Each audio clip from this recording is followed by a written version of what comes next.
परमेश्वर का बड़े नाम की महिमा हो। फिर से एक बार और सुबह के टाइम प्रभात मनन में हम आने के लिए परमेश्वर ने एक अवसर हमारे जीवन में दिया है, इसलिए हम परमेश्वर को धन्यवाद देता हूँ। पिछले दिनों में हम उत्पत्ति की किताब 35 अध्याय से कुछ बातें मनन कर रहा था। आज हम उसी का 1 और 2 को अपने ध्यान दिया था। कैसे बेतेल की ओर जाने के लिए अब याकूब और उनका परिवार में तैयारी हो रहा है। एक शुद्धिकरण, एक गंदगी को सब हटाकर एक पवित्रता के साथ आगे बढ़ रहा है। ये बात को हम उधर देख सकता है। आज हम उसका तीसरा पद में हम देख सकता है कि और आओ हम वहाँ से निकलकर बेतेल को जाए। परमेश्वर ने याकूब को आज्ञा दिया है, वो आज्ञा पालन करने के लिए याकूब ने अपने घरवाले को भी प्रोत्साहन कर रहा है। प्रिय भाइयों बहनों, हमारे जीवन में भी ऐसी हम एक निर्णय लेता है, उसी का अनुसरण सिर्फ हम एक अकेले नहीं है, पूरा परिवार के साथ, पूरा घराने के साथ करने के लिए परमेश्वर हमको सहायता करे। उसी को बोल रहा है, हमको इधर से निकलकर बेतेल की जाए, वहाँ मैं परमेश्वर के लिए एक वेदी बनाऊंगा। मैं एक वेदी बनाने के लिए जा रहा है, एक आराधना करने के लिए जा रहा है, एक परमेश्वर का महिमा धन्यवाद करने के लिए जा रहा है। पिछले 20 साल मैंने बेतेल से वापस निकलकर पद्मनाराम में गया है, अभी तक वापस आया जब तक मैं परमेश्वर को एक धन्यवाद बलिदान चढ़ा नहीं पाया। परंतु आज परमेश्वर ने मेरे को आज्ञा दिया है तो तुम बेतेल की ओर जाकर बलि चढ़ाओ। इसलिए उसको घरवाले को भी बोल रहा है, मैं बलि चढ़ाने के लिए जा रहा हूँ। क्यों उसका कारण वो बताया है, जिसने संकट के दिन मेरी सुन ली, संकट के दिन मेरी सुन ली। संकट के दिन में याकूब ने प्रार्थना किया है, वो प्रार्थना परमेश्वर सुना है। इसलिए मैं आराधना करने के लिए जा रहा हूँ। जब परमेश्वर ने बहुत सारा आशीष मुझे जीवन में दिया है, जब मैंने उनको कुछ भी बोल नहीं सका, कुछ जवाब नहीं दे पाया, आराधना नहीं कर पाया, परंतु अभी क्या है, मैं उनको आराधना करने के लिए जा रहा है। मेरा संकट में उसने मेरा प्रार्थना सुना है। भजन 34 में हम देख सकता है कि उधर भी लिखा है, संकट में मैं परमेश्वर को पुकारता है, परमेश्वर मेरा संकट का कष्ट को देखकर मेरा संकटों से, मेरा कष्टों से मेरे को बचाता है ना। याकूब भी वही याद कर रहा है। मेरा संकट के दिन में पूरा उसके जीवन में संकट से भरा हुआ एक जीवन था 20 साल। उसी दिन में परमेश्वर ने उसको सहायता किया, उसका प्रार्थना सुन ली, उसका मेरी सुन ली, और जिस मार्ग से मैं चलता था उसमें मेरा संग रहेगा। देख कितना एक बहुत बड़ी एक टेस्टिमनी है। मैंने कहाँ कहाँ गया है, वो मैं अकेले नहीं था, मेरे हाथ पकड़ कर चलाने वाला एक परमेश्वर मेरे साथ था। उसने मुझे इतना संभाला है ना। आज हमारा प्रभु वही कर रहा है।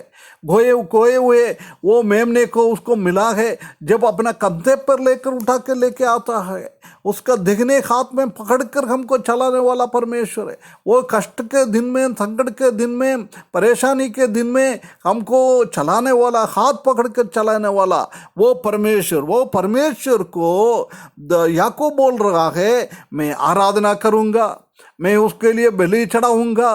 प्रिय भाइयों बहनों, हमारे जीवन में भी ऐसी बलि चढ़ाना, आराधना करना ये बहुत अनिवार्य की बात है। मेरा संग उसने रखा है। इसलिए जितने पराये देवता उसके पास थे और जितने कुंडल उनके कानों में थे, उन सबों को उन्होंने याकूब को दिया, और उसने उनके उस बांजा वृक्ष के नीचे जो शेकेम में पास है गाड़ दिया है। देख, सिर्फ अब्राहम याकूब ने उनका परदेवताओं को हटाने के लिए बात किया है, उसने वो आज्ञा को पालन किया है, हर एक परदेवताओं को याकूब के हाथ में दिया है। उसके बाद उनका कान का कुंडली को भी उसने दिया है। देख, याकूब ने कभी सिर्फ अन्य परदेवताओं के बारे में बोला, कुंडली के बारे में कुछ भी नहीं बोला, परंतु इधर हम देख सकता है कि उसने वो परदेवताओं के साथ साथ अपने कान की कुंडलियों को भी याकूब के हाथ में दिया है। याकूब उसको गाड़ दिया है। ये उसका मतलब ये परदेवता से एक मिला जुला एक चीज से ये कान की कुंडली हम समझ सकता है, इसलिए उन लोगों ने उसको बाहर कर दिया है। ये एक अन्य जाति का सिस्टम है, ये हीदन सिस्टम है। ये हम देख सकता है।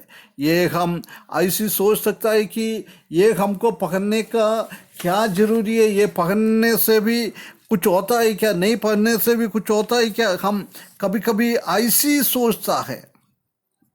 इसलिए हम क्या करना है, हमारे जीवन में कितना ऐसी चीज है अन्य जाति के हिसाब से और परदेवताओं के हिसाब से हमारे जीवन में क्या क्या है, उसी को हम अलग करना ये परमेश्वर हमसे चाहता है। और हम इसके बिना हमारा जीवन बिताने के लिए परमेश्वर हमसे चाहता है। ये एक्चुअली एक मंत्र तंत्र के लिए यूज कर रहा था इन लोग, इसलिए उसको हमको हटाना है। परमेश्वर, सच्चा परमेश्वर कभी तंत्र मंत्र में विश्वास नहीं रखता है, उसी में पसंद नहीं करने वाला परमेश्वर है। इसलिए हमको ये सब हटाना बहुत जरूरी है।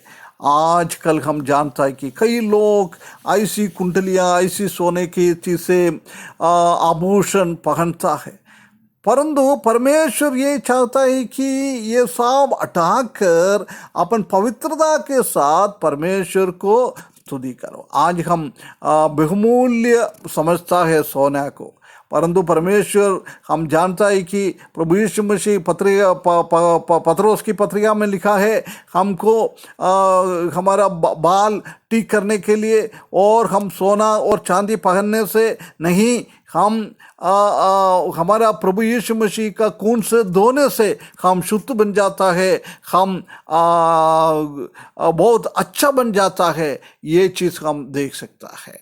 प्रभु यीशु मसीह का खून से हमको, लहू से हमको खरीदा है, धोया है। सोना चांदी ऐसी बहुमूल्य पत्रों से नहीं, उससे भी बढ़कर प्रभु यीशु मसीह का बहुमूल्य रक्त से हमको चुन लिया है। जब हम प्रकाशित वाक्य 21 और 22 अध्याय में हम देखेंगे तो उधर हम देख सकता है कि वो नया यरूशलेम में अपना पाँव रखने के लिए वो रास्ते में वो अच्छा सोना लगा हुआ है, ये पाँव रखने का चीज़ है। परंतु आजकल हम उसी को इतना ऊंचा उठा रखा है। प्रभु हमसे भी चाहता है कि कैसे वो याकूब और उसका परिवार ये सब को हटाकर बदेल की ओर गया, ऐसे हमारे जीवन में भी एक अलगापन का अनुभव, एक शुद्धिकरण का अनुभव, ऐसी गंदी गंदी चीज़ों को हमारे हृदयों से, हमारा बाहर से हम हटाकर एक शुद्धिकरण के साथ परमेश्वर को आराधना करने के लिए इस वचन द्वारा हमको सहायता करे। उसके बड़े नाम की महिमा हो।